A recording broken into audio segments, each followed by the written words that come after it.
नमस्कार दोस्तों, मैं आर्यन सर आप लोगों के समक्ष काफ़ी दिनों के बाद नया क्लास लेके आए हैं। आप लोग जैसा कि देख रहे होंगे कि जो टॉपिक लिखा गया है ग्रीन बोर्ड पे, आप लोग अच्छे तरह से उसको देख रहे होंगे कि माल्थस का जनसंख्या सिद्धांत। अब यह सिद्धांत क्यों लेके आना पड़ा? यह सिद्धांत बहुत परीक्षाओं में पूछता है कि माल्थस का जनसंख्या सिद्धांत किस पर आधारित है, प्रमुख सिद्धांत हैं क्या और उसमें क्या मान्यताएं मानी गई हैं, और जो ये प्रकाशित हुई इनकी जो सिद्धांत जब शुरू में, तो उस समय क्या विरोधाभास थे उनके सिद्धांतों को लेकर, और यह इतना महत्वपूर्ण क्यों है? क्योंकि इसके पहले आप लोग जानते होंगे कि जो यह जनसंख्या वृद्धि का जो महत्वपूर्ण कॉन्सेप्ट चल रहा था जनमानस में लगभग 17वीं-18वीं शताब्दी के आसपास, तो उस समय यूरोपीय जो राष्ट्र थे वो अपने आप को एक सीमा में, राष्ट्र की सीमा में बांध कर रखना चाहते थे, और राष्ट्रवाद इतना प्रबल था कि आम जो सरकार थी वहाँ की, वह जनसंख्या वृद्धि पर बढ़ चढ़ कर जोर दे रही थी, और सैन्य शक्ति को बढ़ाने के लिए ज़्यादा से ज़्यादा जनसंख्या वृद्धि पर जोर दिया जा रहा था। और सरकार की नियमावलियाँ भी इस प्रकार से बन रही थी कि लोग ज़्यादा से ज़्यादा जनसंख्या वृद्धि करें, उससे ज़्यादा से ज़्यादा उत्पादन हो और देश का विकास हो।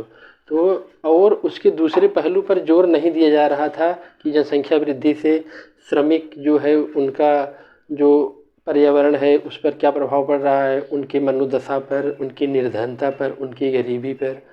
तो इस प्रकार से जब यह सिद्धांत शुरू में आया, तो माल्थस नामक एक अर्थशास्त्री थे, तो उन्होंने अपना यह सिद्धांत जब सर्वप्रथम प्रकाशित किया, तो एक भूचाल सा जनमानस जो मानने वाले, जो सिद्धांत को बनाने वाले और जो विभिन्न प्रकार के मनोशास्त्री, मनोवैज्ञानिक और अर्थशास्त्री होते, उनमें एक भूचाल सा यह आया कि इस जो शीर्षक शुरू में प्रकाशित हुआ, जो प्रथम शीर्षक इनका प्रकाशित हुआ लगभग 1798 में पहला शीर्षक प्रकाशित हुआ था, फर्स्ट एडिशन। तो 1798 में जब यह प्रकाशित हुआ, तो इन्होंने क्या किया, उस शीर्षक में अपना नाम नहीं दिया था।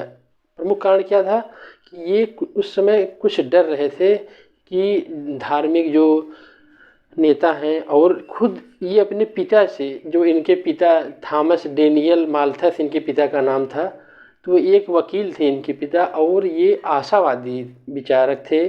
और इनकी जो दोस्ती थी इनके पिता की, उस समय तत्कालीन जो महत्वपूर्ण अर्थशास्त्री और विचारक थे जैसे डेविड ह्यूम और रूसो से इनकी मित्रता थी। तो इस प्रकार ये पिता जो सिद्धांत ये लाए, तो यह पिताजी के सिद्धांतों से कहते हैं विपरीत था।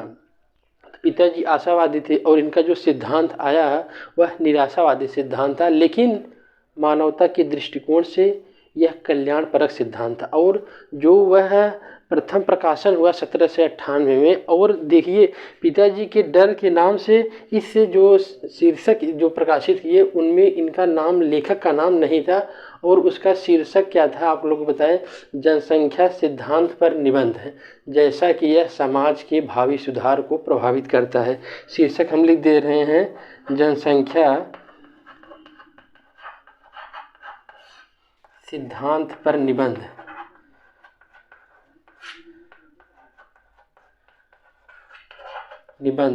जैसा कि यह भावी, क्या सिद्धांत का नाम है? जनसंख्या सिद्धांत पर निबंध, जैसा कि यह भावी समाज के सुधार को, भावी सुधार। देखिए सिद्धांत एक बार फिर से बता दे रहे हैं आपको, जनसंख्या सिद्धांत पर निबंध, जैसा कि यह है समाज के भावी सुधार, जैसा कि यह है समाज के भावी सुधार को। देखिए समाज, शीर्षक का नाम समाज के भावी सुधार को दर्शाता है। तो यहाँ पे शीर्षक का नाम थोड़ा बड़ा है, एक बार आप लोगों को लिखने में दिक्कत होगी, लेकिन शीर्षक बहुत ज़रूरी है इसका नाम जानना। देखिए यह इतना महत्वपूर्ण जो इनका प्रथम प्रकाशन हुआ, शीर्षक जो उसमें प्रकाशित हुआ जनसंख्या सिद्धांत पर, तो ये नाम क्या है, जनसंख्या सिद्धांत पर निबंध, जैसा कि यह समाज के भावी सुधार को प्रभावित करता है। यह जो प्रथम प्रकाशन हुआ इनके सिद्धांत का, जनसंख्या सिद्धांत पर निबंध, जैसा कि यह समाज के भावी सुधार को प्रभावित करता है, यह याद कर लीजिए और लिख भी लीजिए, क्योंकि यह बहुत महत्वपूर्ण है। यह प्रकाशन काफ़ी लोग या काफ़ी विचारक यह नहीं मानते, क्योंकि इसमें लेखक का नाम नहीं था, तो इसलिए काफ़ी लोग इसको माल्थस का प्रथम सिद्धांत नहीं मानते हैं, जो दूसरा प्रकाशित हुआ उसको मानते हैं। तो इसको एक बार हम अंग्रेजी में लिख दे रहे हैं। यह कब प्रकाशित हुआ, 1798 में। तो देखिए, एसे ऑन पॉपुलेशन क्या है अंग्रेजी में इसका नाम, essay on population, essay on population as it affects the future improvement of society, as it affects the future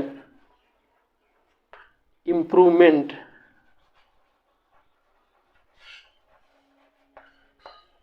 of society।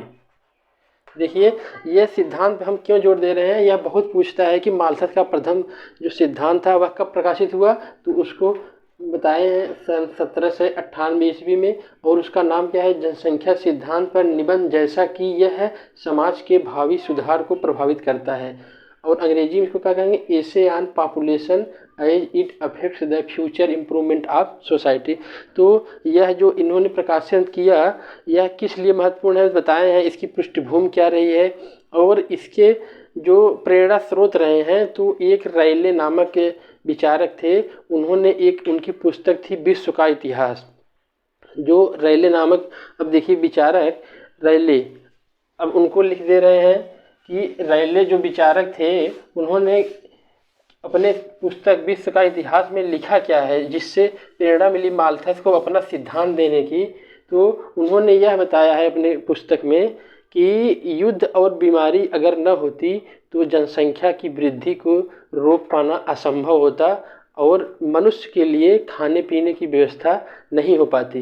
तो विचारक का नाम क्या है, रायले, और उनकी पुस्तक का नाम क्या है, विश्व का इतिहास। रायले और इन्हीं और एक लेखक थे, इन्हीं सब लेखकों से प्रेरणा लेकर उन्होंने अपना सिद्धांत निकाला, तो हिस्ट्री ऑफ वर्ल्ड, इनकी पुस्तक का क्या नाम था, हिस्ट्री ऑफ वर्ल्ड। अब देखिए इन्होंने बताया क्या है इसमें कि युद्ध और बीमारियां ही जनसंख्या को नियंत्रित करती हैं, वरना इस जनसंख्या को खाने पीने की या कहते हैं कि खाद्य सामग्री उपलब्ध कराना असंभव होता। तो इनका एक सिद्धांत है। और एक विचारक हैं, उनका नाम है मैथ्यू हेल। अब देखिए मैथ्यू हेल, अब इनकी जो पुस्तक है, इनकी पुस्तक का नाम है मानवता की आदिम उत्पत्ति। अब इन्होंने क्या कहा है अपनी पुस्तक में, मानवता की आदिम उत्पत्ति। अब इन्होंने अपनी पुस्तक में यह बताया है कि जनसंख्या जो जन्म दर होती है, जनसंख्या वृद्धि जब होती है, जन्म दर मृत्यु दर से तेज होती है, इसीलिए जनसंख्या नियंत्रण नहीं की जा सकती है। तो इन्होंने केवल बताया है कि जनसंख्या बहुत तेज वृद्धि होती है, और इनकी पुस्तक का क्या नाम है, मानवता की आदिम उत्पत्ति, प्रिमिटिव ओरिजिन ऑफ मैनकाइंड। इन अंग्रेजी में इसको क्या कहेंगे, प्रिमिटिव ओरिजिन ऑफ मैनकाइंड। तो इन तत्कालीन जो उनके समय के तत्कालीन जो दोनों विचारक थे, इन्हीं की विचारों से प्रेरणा लेकर माल्थस ने अपना जो सिद्धांत दिया है।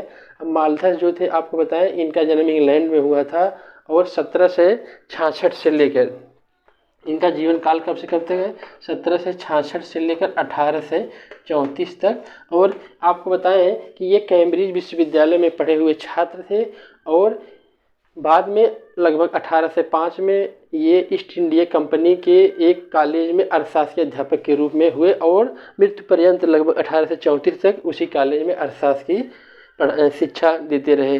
तो ये अपने जो समकालीन इनके रायले और मैथ्यू हेल्थ है, इनकी किताबों का क्या नाम था, और इन्हीं किताबों की प्रेरणा से इन्होंने अपना सिद्धांत जो दिया। अब ये सिद्धांत में जो बताए हैं, इन्होंने ये बताया कि जनसंख्या जो होती है, मानव की जनसंख्या ज्यामितीय रूप में बढ़ती है और खाद्यान्न जो होता है अंकगणितीय रूप में बढ़ता है। अब देखिए, जो इन्होंने अपना सिद्धांत दिया कि मानव की जनसंख्या, माल्थस जो अपना सिद्धांत लेके आए थे, तो यह सिद्धांत मानवतावादी और कल्याणपरक विचारों पर आधारित था। फिर जब उनका सिद्धांत जो 1798 में जो शीर्षक प्रकाशित हुआ, उसी के पहले एक विलियम गाडविन करके थे, तो इन्होंने 1793 में एक अपनी पुस्तक, विलियम गाडविन, अब देखिए इनका नाम क्यों हमें बताना पड़ा, तो ये जो बताए हैं, इन्होंने जनसंख्या वृद्धि को एक संसाधन के रूप में प्रसारित किया कि inquiry concerning political justice and its influence on moral happiness. अब देखिए इसको लिख दे रहे हैं, inquiry concerning political injustice and its influence on moral happiness.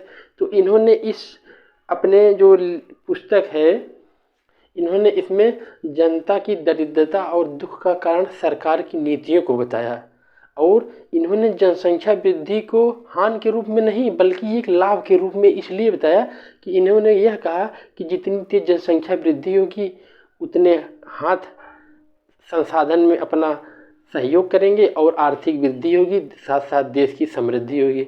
तो इन्होंने केवल संसाधनों के वृद्धि पर जोर दिया और यह नहीं बताया कि जो श्रमिक बढ़ेंगे कारखानों में या जो भी देश में सहयोग करेंगे, उनकी पर्यावरण, रहन सहन, आवास, खान पान, हर चीज़ की व्यवस्था के लिए इन्होंने कुछ बताया नहीं।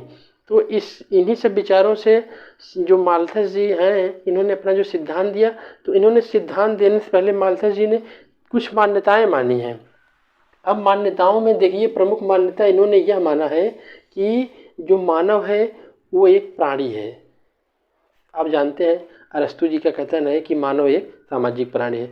तो मानव एक प्राणी है और इसमें अन्य प्राणियों की तरह ही काम वासना होती है और जो स्थिर होती है, और इन्होंने इस काम वासना के परिणाम स्वरूप यह माना कि मानवों में संतान की इच्छा होती है और यह स्वाभाविक होती है, इसको आप नकार नहीं सकते। इनका एक प्रथम सिद्धांत यह है कि मानवों में काम वासना होती है और उसी काम वासना के थ्रू ये संतान पैदा करते हैं और यह स्वाभाविक है।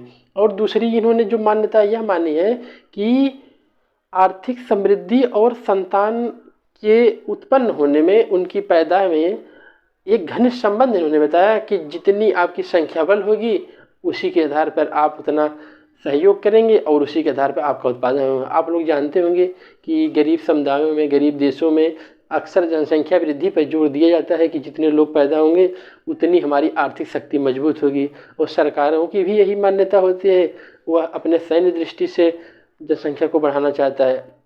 तो दो सिद्धांत हुए, पहला काम वासना स्थिर होती है और जनसंख्या में यह स्वाभाविक रूप से अपना योगदान करते हैं। दूसरा यह माना कि आर्थिक समृद्धि और संतानों के पैदा होने में एक घनिष्ठ संबंध पाया जाता है। और फिर आगे इन्होंने यह माना कि कृषि में उत्पत्ति ह्रास का नियम क्रियाशील होता है, लॉ ऑफ डिमिनिशिंग रूल। तो इन्होंने ये तीनों सिद्धांत को लेकर ये मान्यताएं बनाया और उसके आधार पर अपना जनसंख्या जो सिद्धांत दिया। तो इन्होंने बताया कि जनसंख्या जो होती है, जनसंख्या ये गणितीय ज्यामितीय अनुपात में, ज्यामितीय अनुपात, इसको गुणोत्तर भी कहते हैं, गुणोत्तर अनुपात। तो इन्होंने क्या बताया कि जनसंख्या जो वृद्धि होती है, जनसंख्या की वृद्धि यह है ज्यामितीय अनुपात या गुणोत्तर अनुपात के रूप में होती है। अब यह होती कैसे है, जैसे 1 है तो इसका अगला टर्म जो आएगा 2 आएगा, फिर अगला टर्म जो आएगा 4 आएगा, फिर 8, 16, 32। अब देख रहे हैं यह अगला जो पद आता जा रहा है वह पिछले वाले से दोगुना होता जा रहा है। तो इस प्रकार इन्होंने बताया कि जनसंख्या की जो वृद्धि होगी वह ज्यामितीय अनुपात में होगी और उसको गुणोत्तर कहते हैं। जियोमेट्रिक इसको अंग्रेजी में कहते हैं, जियोमेट्रिक। और यह पद इस प्रकार से बढ़ता जाता है। तो इस प्रकार से इन्होंने यह बताया कि यह 25 वर्षों में दोगुना हो जाएगी और लगभग 200 वर्षों में 256 गुना, ये अगर बीच में कोई अवरोध नहीं होता है तो जनसंख्या वृद्धि को इन्होंने इस प्रकार से बताया। और फिर आगे ये बताते हैं कि खाद्यान्न जो संसाधन है उसमें किस प्रकार से वृद्धि होगी। तो उन्होंने यह बताया कि संसाधनों में वृद्धि, अब देखिए खाद्यान्न हम उसको लिख रहे हैं, खाद्यान्न में वृद्धि को इन्होंने अंक गणितीय वृद्धि बताया, अंक गणितीय क्रम में। ठीक, तो इस ये कौन सी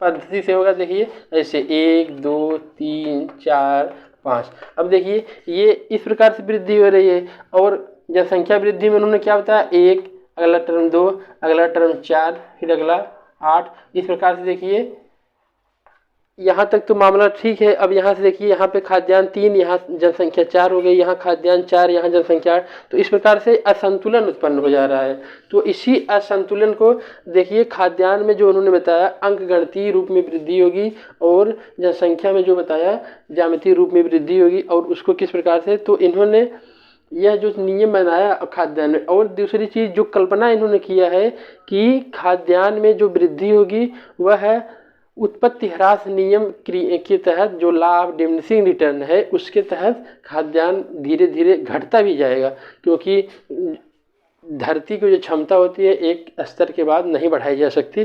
तो इस प्रकार से इनका सिद्धांत। अब देखिए जो असंतुलन उत्पन्न हो रहा है खाद्यान्न और जनसंख्या वृद्धि में, इसी के कारण इनके सिद्धांत को निराशावादी सिद्धांत भी कहते हैं। अब देखिए केवल निराशावादी कहकर सिद्धांत की आलोचना नहीं की जा सकती है। अब सिद्धांत में बहुत सी और चीज़ें हैं। और माल्थस ने एक प्रमुख चीज़ यह बताया है कि प्रकृति की खाने की मेज सीमित अतिथियों के लिए है और जो बिना निमंत्रण के आएगा उसको भूखा रहना पड़ेगा। यह इनका बहुत मोस्ट फेवरेबल स्टेटमेंट है, आप इसको समझ लीजिए। क्या कहा कि प्रकृति की खाने की मेज सीमित अतिथियों के लिए है, जो बिना निमंत्रण के आएगा उसको भूखा रहना पड़ेगा। The table of nature is laid for limited number of guest and those who come uninvited must starve.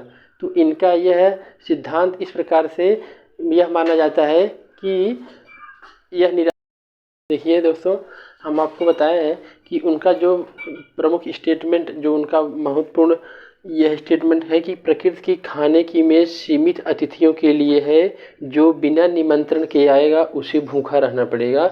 इसको अंग्रेजी में स्टेटमेंट क्या कहते हैं, the table of nature is laid for limited number of guests and those who come uninvited must starve. तो यह आप लोग यह अपने नोट्स में नोट कर लीजिए, यह महत्वपूर्ण इनका स्टेटमेंट है। जैसे हमारे जो विचारक हैं महात्मा गांधी जी, वो भी कहते हैं कि यह पृथ्वी मनुष्य की उपभोग के लिए है, न कि लालच के लिए। तो उसी प्रकार से इनका भी यह स्टेटमेंट मिलता जुलता है। अगर आप किसी परीक्षा में क्वेट करेंगे तो यह काफ़ी आपको नंबर बढ़ाने में मददगार होगा। अब देखिए जो इन्होंने अपना सिद्धांत दिया, अब इस सिद्धांत पे इन्होंने जनसंख्या नियंत्रण के उपाय भी बताए हैं। अब उन उपायों में देखिए कुछ कृत्रिम उपाय हैं, जिसको हम आप नैसर्गिक और कृत्रिम, नैसर्गिक को क्या कहते हैं प्राकृतिक या नेचुरल, कृत्रिम को क्या कहेंगे आर्टिफिशियल। तो इन्होंने इस प्रकार से दो प्रमुख उपायों के बारे में बताया कि नैसर्गिक और कृत्रिम उपाय। अब देखिए नियंत्रण के जो उन्होंने उपाय बताए कि नैसर्गिक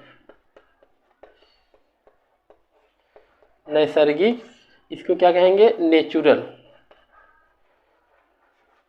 और कृत्रिम, अब कृत्रिम को क्या कहेंगे आर्टिफिशियल। अब देखिए अब कृत्रिम और नैसर्गिक उपाय में इन्होंने यह बताया है कि महामारी, अकाल, मतलब कि जो आपदाएं हैं महामारी हुआ, अकाल, युद्ध, बाढ़, भूकंप, सुनामी, ये सब अकाल आकर के जो जनसंख्या असंतुलन उत्पन्न हो रहा है, वह जनसंख्या जो ज्यामितीय रूप में बढ़ रही है, वो खाद्यान्न गणितीय रूप में, तो जो जनसंख्या असंतुलन उत्पन्न हो जा रहा है, प्रकृति अपनी संतुलन की स्थिति स्वयं बना लेती है। और बनाने का तरीका क्या है कि यह प्राकृतिक आपदाओं से अपने आप को बैलेंस करती है। और जो प्राकृतिक आपदाएं बताए हैं, महामारी हुआ, अकाल हुआ, युद्ध, बाढ़, भूकंप, तो इन्होंने इन सबको आपदा को प्रकृति के आपदा। अब देखिए, अब इसमें ये थोड़ी है केवल प्राकृतिक है, युद्ध हुआ तो ये प्राकृतिक देन थोड़ी है, यह आदमी मनुष्यों के कारण होता है। प्राकृतिक आपदाएं या इसको कह लीजिए जो दिक्कतें या कष्ट, तो इन्होंने इसको कष्ट की संज्ञा दी है। माल्थस ने इसको क्या कहा, मिजरीज, इन्होंने इसे कष्ट कहा। तो माल्थस का यह महत्वपूर्ण कथन है कि अगर आप जनसंख्या और खाद्यान्न में एक संतुलन बनाकर चलेंगे तो आपको इन प्राकृतिक जो कष्ट होते हैं इनसे आप बच सकते हैं, और साथ साथ कल्याणकारी जनसंख्या वृद्धि संतुलित रहेगी और पर्यावरण भी इससे प्रभावित नहीं होगा। फिर और जो इन्होंने कष्ट बताया, तो इन सब कष्टों के बाद अगर इस पर नियंत्रण नहीं लगाया गया तो जो मनुष्य की स्वाभाविक संतान उत्पत्ति की इच्छा है वो धीरे धीरे फिर अपने तीव्रतम स्तर में आ जाएगी, और उसी प्रकार जनसंख्या संतुलन फिर चल रहेगा। और इस प्रकार से यह कुचक्र, जो कष्टों का कुचक्र है, यह चलता रहेगा। तो इन कष्ट से जो इन्होंने मिजरी संख्या दिया है, जो संज्ञा दिया है, तो इस प्रकार से हम आप उससे बच सकते हैं।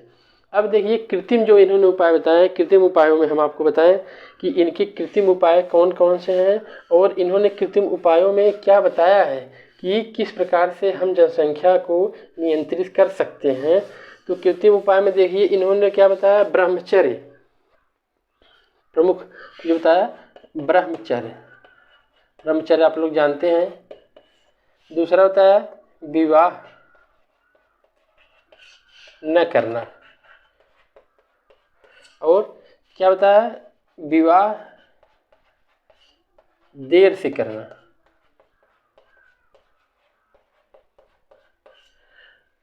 और संतान निग्रह, बर्थ कंट्रोल।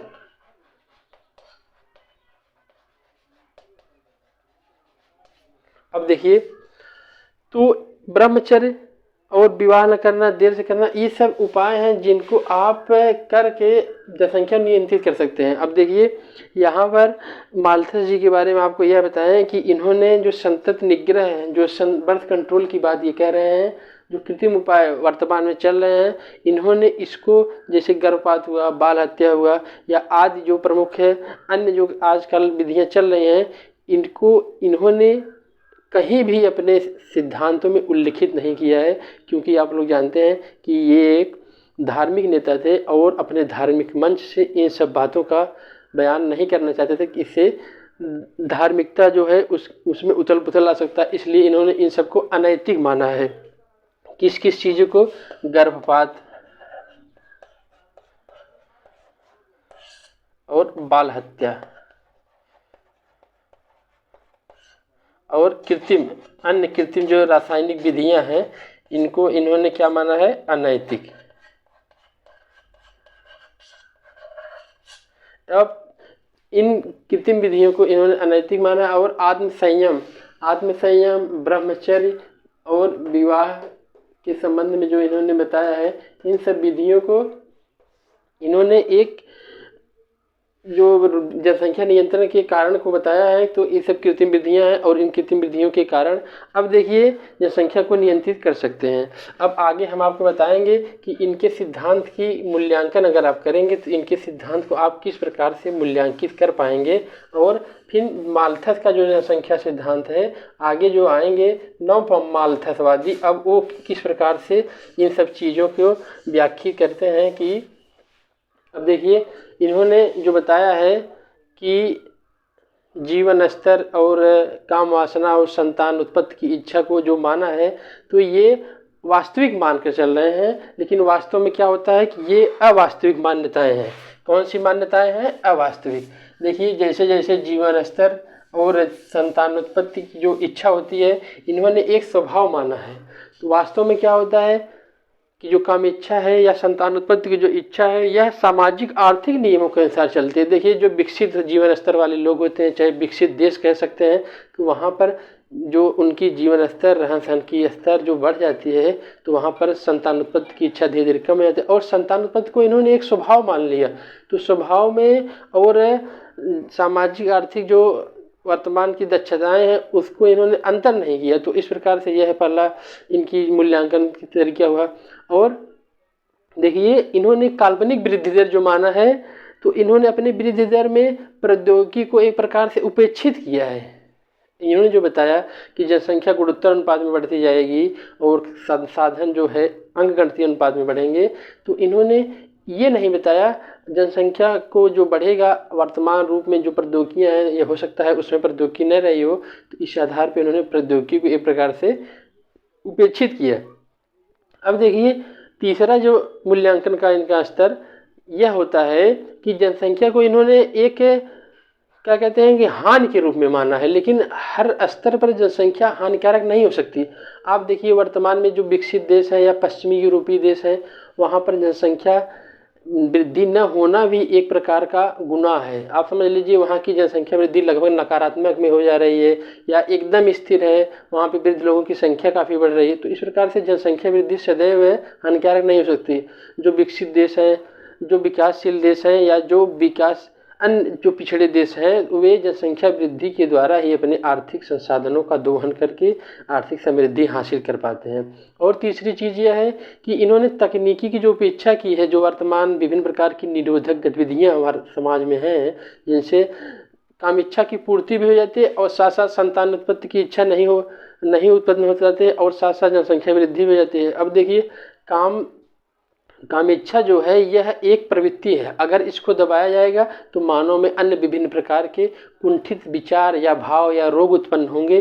जिस प्रकार से तो ये वर्तमान की जो प्रौद्योगिकियाँ हैं, रासायनिक विधियाँ हैं, अन्य जो विभिन्न प्रकार के औषधियों के हिसाब से काम इच्छा की पूर्ति होती है और संतानोत्पत्ति नहीं हो पाती है। तो इस प्रकार से नव माल्थसवादियों ने क्या कहा है कि इन्होंने, अब देखिए जो नव माल्थसवाद आया, अब उसके पहले हम आपको बताएं कि जो इन्होंने कहा है कि जनसंख्या वृद्धि सदैव हानिकारक होती है, तो इस पे बहुत से लोगों ने अपना अपना विचार दिया है। तो एक प्रोफेसर हैं, उनका नाम है प्रोफेसर कैनन। अब देखिए प्रोफेसर कैनन, अब इन्होंने क्या कहा है कि जन्म लेने वाला बच्चा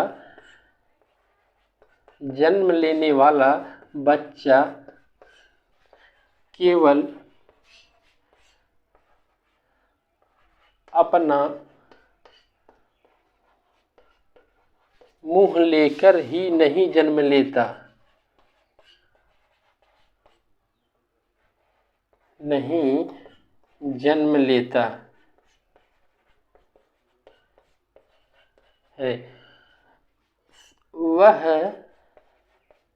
अपने साथ कार्य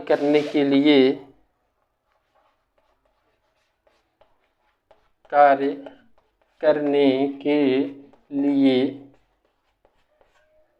दो हाथ भी लाता है।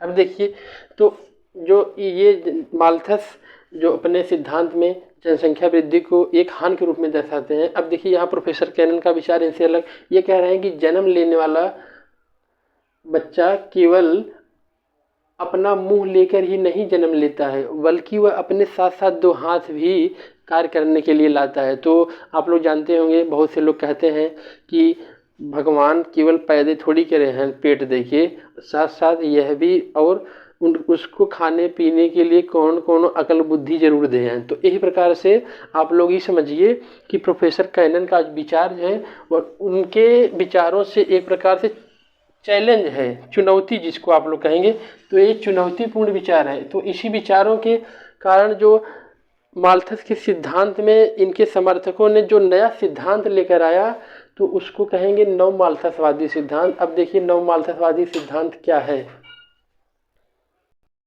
देखिए तत्कालीन विचारों से जब इस माल्थस के विचारों को चुनौतियां मिलने लगी तो इनके समर्थकों ने जो विचार लाया माल्थस के सिद्धांत में संशोधन करके, तो उस संशोधन को, जो सिद्धांत को क्या कहा गया, नव माल्थसवाद।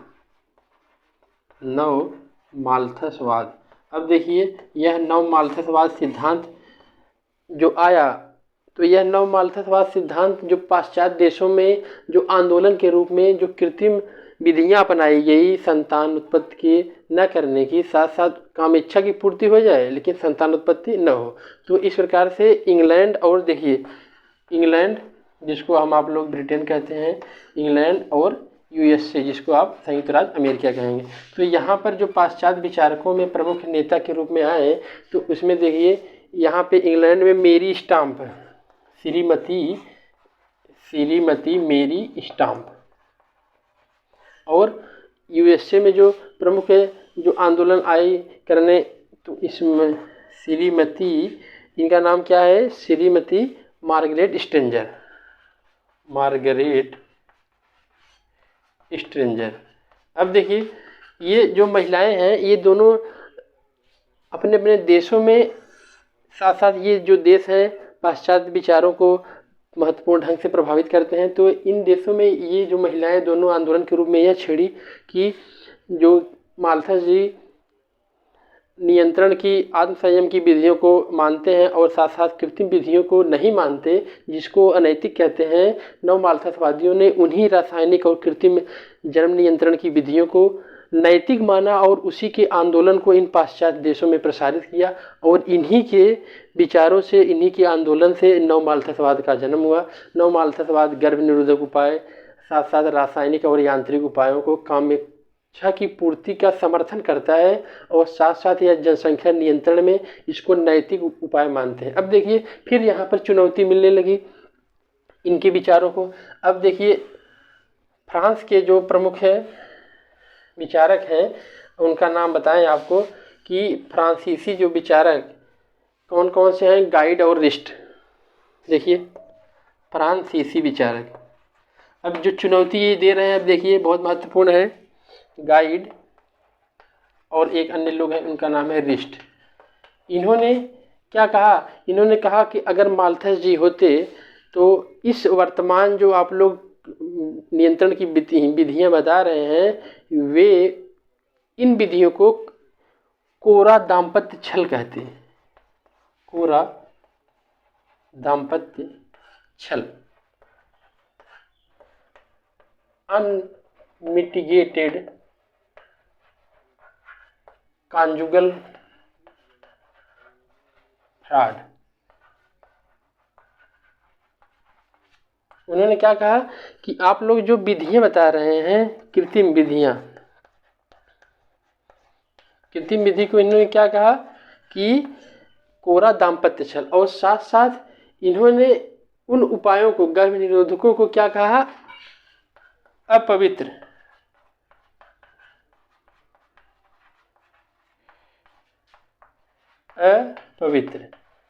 अंग्रेजी में क्या कहेंगे, अनगोल्डी। अब देखिए फ्रांसीसी जो विचार है, और ईसाई विरोधी बताया, ईसाई विरोधी। अब देखिए ये सब क्यों बता रहे हैं ये लोग इसलिए कह रहे हैं कि अब माल्थस जी जो थे उन्होंने एक धार्मिक नेता के रूप में अपने आप को स्थापित किया था, तो वो अपने धार्मिक मंच से यह नहीं बोल सकते थे कि ये सब विधियां बनाइए। इससे आप लोग समझिए जो कृत्रिम विधियां होती हैं उससे जन्म तो नहीं हो पाता, कामेच्छा की पूर्ति हो जाती है, और साथ साथ इससे एक जीव का ह्रास होता है, तो इसीलिए इन्होंने इसको कोरा दाम्पत्य छल बताया और इन गर्भ निरोधक उपायों को अपवित्र, अनगोल्डी कहा, और इसे ईसाई विरोधी बताया। तो इस प्रकार से यहाँ पे फ्रांसीसी विचारकों द्वारा चुनौती मिली। अब जो नव माल्थसवादी हैं उन्होंने अपने सिद्धांत को फिर नए रूप में लेकर आए। उन्होंने कहा देखिए मनुष्य की जो स्वाभाविक प्रवृत्तियाँ होती हैं, जिसको आप मूल आवश्यकता कहते हैं, रोटी, कपड़ा और मकान, तो नव माल्थसवादी ये बताए देखिए मनुष्य एक प्राणी है और उसको रोटी तो चाहिए, ये तो उसकी जैविक आवश्यकता है, लेकिन जो कपड़ा और मकान की आप बात कर रहे हैं तो वह कल्याण और सामाजिकता के लिए उसको धारण करता है। तो इस प्रकार से जो नैतिक नियम बनाए जाते हैं वो कल्याण और नैतिकता और सामाजिकता के आधार पर बनाए जाते हैं। तो उन्होंने इसलिए यह बताया कि निरोधक उपाय जो हैं, जो रासायनिक विधियां हैं, वो अप्राकृतिक होते हुए भी नैतिक हैं। और उन्होंने यह भी बताया कि नैतिक नियम जो बनाए जाते हैं वह नियम मानव निर्मित होते हैं और परिस्थितियों के अनुसार वो परिवर्तनशील होते हैं। तो इस प्रकार से निर्धनता, भुखमरी, महामारी, बीमारी, युद्ध, अकाल, इन सब से बचने के लिए अगर मानव कल्याण के लिए कृत्रिम उपाय अपनाए जा रहे हैं तो वो अनैतिक होते हुए भी नैतिक हैं, उनको अनैतिक नहीं कह सकते हैं। नवमानसवादियों ने अपना विचार को यथार्थपूर्ण रखा और इन्हीं विचारों के द्वारा आप पश्चात देशों में देखेंगे कि वहाँ पर इन्हीं सब विधियों को अपनाकर वो देश कितने आगे चले गए हैं। जहाँ पर ये विधियाँ नहीं अपनाई गई हैं वहाँ पे देखिए वर्तमान में जनसंख्या विस्फोट की स्थिति आ रही है। चाहे हमारे बगल का पड़ोसी देश चाइना हो, चाहे अपना देश भारत हो, तो यहाँ पर विस्फोटक जनसंख्या। अब जो नई रिपोर्ट आई है कि 2023 तक जनसंख्या में भारत 1.41 बिलियन 1.41 बिलियन मतलब 141 करोड़ के आसपास हो जाएगी, तो चीन को पछाड़ देगी, तो विश्व में नंबर 1। तो इस प्रकार से देखिए, तो इनके सिद्धांत को, जो नवमानसवादी हैं, इनके सिद्धांत को अच्छे से अन्य देशों ने, विकसित देशों ने अपनाया और वहाँ पर समृद्धि का स्तर, हर चीज़ बढ़ता गया। और ये थोड़ी कहा जा सकता है। अब देखिए इन्हीं सब विधियों के कारण फ्रांस में मातृत्व का लुप्त होना, जिसको कामेच्छा की पूर्ति किए जा रहे हैं लेकिन संतानोत्पत्ति को महत्वपूर्ण नहीं मानते, इसलिए वहाँ पर जो मातृत्व की इच्छा धीरे धीरे खत्म हो रही है। तो वहाँ पे जनसंख्या दर जो है नकारात्मक हो जा रही है। तो यह सब जरूरी है। और साथ साथ इन सिद्धांतों के आधार पर कोई देश अगर अपनाता है तो वो आगे जाता है, जो नहीं अपनाता है वो जनसंख्या में जैसे वो विकासशील रहेगा या अल्प विकसित की श्रेणी में आएगा। तो इस प्रकार से आप विकसित देशों के इन्हीं के सिद्धांतों के आधार पर आप अन्य सिद्धांतों के रूप में देखेंगे। तो इस प्रकार से आप हमारे चैनल को काफ़ी लाइक, शेयर और सब्सक्राइब करिएगा और आगे हम अन्य सिद्धांतों को लेकर आएंगे। नमस्कार।